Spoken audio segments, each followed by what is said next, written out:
CEO. Hello everybody, my name is Tim Stoddard. Welcome to the first episode of Stodzy News. This is a new video series we're trying out to keep everybody up to date with the most current news and events that's happening in the internet marketing and the social media world. The inspiration for this episode came fresh off the press with the news that there are rumors, at least, that Twitter is looking to sell. Right now, it's speculating that there are two big players, although I think Microsoft and maybe even Verizon are involved, but it looks like it's going to be either Google or Salesforce if this sale even goes through. It's important to know that Jack Dorsey, who's the CEO of Twitter, when he took over, he was very, very adamant that Twitter was too valuable, both as a marketing tool and like a society communication tool, not to sell. So even if this sale goes through, we can probably expect a lot of things at Twitter to remain the same. I'm sure there's going to be some major changes that we won't notice directly on the platform itself, but it's big news. I wonder what they're all talking about, as I'm sure the rest of us are. So first, why would anybody even want to buy Twitter? This is really interesting considering that Twitter stock has been slowly falling over the last couple years, and there's definitely some valuable reasons for it. The first one is real-time data.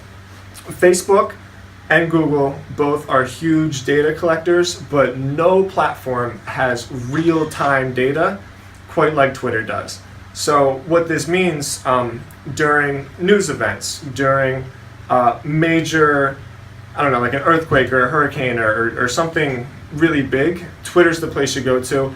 If you remember, there's the famous story where Twitter actually found out that the SEALs got Osama bin Laden before the rest of us did, because somebody live on the scene was tweeting about it. So that data is super, super valuable because you can understand people's buying habits, you can understand where they go, the demographics behind them. There's a lot of value in that data.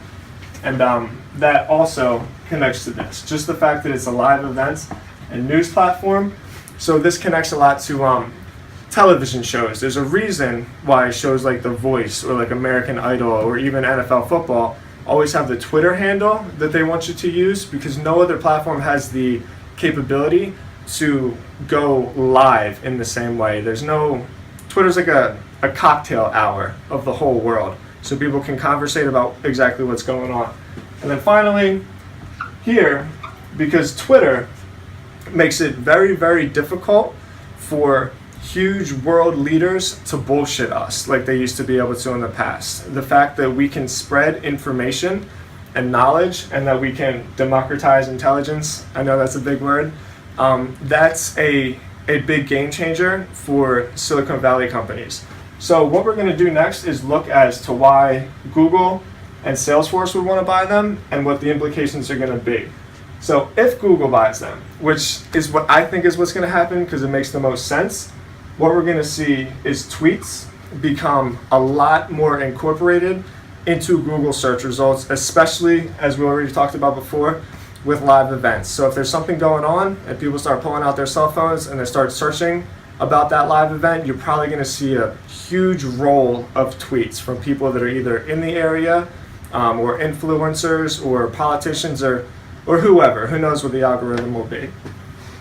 Also, you can expect the ad platform to change. Twitter makes their money through ads, and they've really struggled with the engagement of their ads.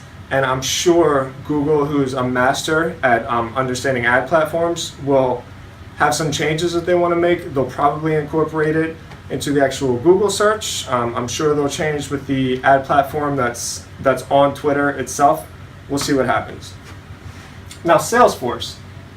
This is very interesting because Salesforce is a software tool, essentially. Salesforce is a CRM company that helps businesses stay communicated with prospects, leads, keeping sales reps communicating with each other all over the country and the world. So it's a little bit more of a stretch to understand why Salesforce would want to buy Twitter, but the main reason is simply because of the prospecting. I'll link up here a video I did on what the actual value of using Twitter for marketing is. And as I've said, Twitter is a networking tool. There's no other platform that gives you the capability to get in touch with somebody that you know is relevant to what it is that you're searching for so quickly. The prospecting capabilities of Twitter are really bar none, except for possibly LinkedIn, but even that, Twitter's a better tool. And then I'm sure, this is me stretching it a little bit, just because I don't really know how they would do this, but I'm sure that Salesforce looks to integrate Twitter into their CRM. You know, off the top of my head, Salesforce already has this cloud technology that they use so that that sales reps can kind of talk to each other through like a chat messenger.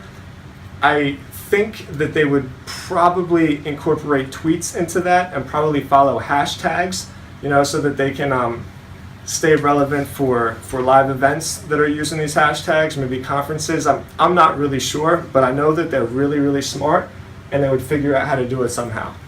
This is a big topic. This is really just my 2 cents on it. I'm sure that there's a lot of people that have more opinions and are probably more factually knowledgeable about how this is all going to work than I am. With that being said, I would really love to hear your guys' input. Thank you for joining us on the first edition of Stodzy News. I hope that you enjoyed it. I think we're going to have a lot of fun with this and continue to improve as we go. Thank you so much, guys. Tim Stoddard with Stodzy Media. Peace.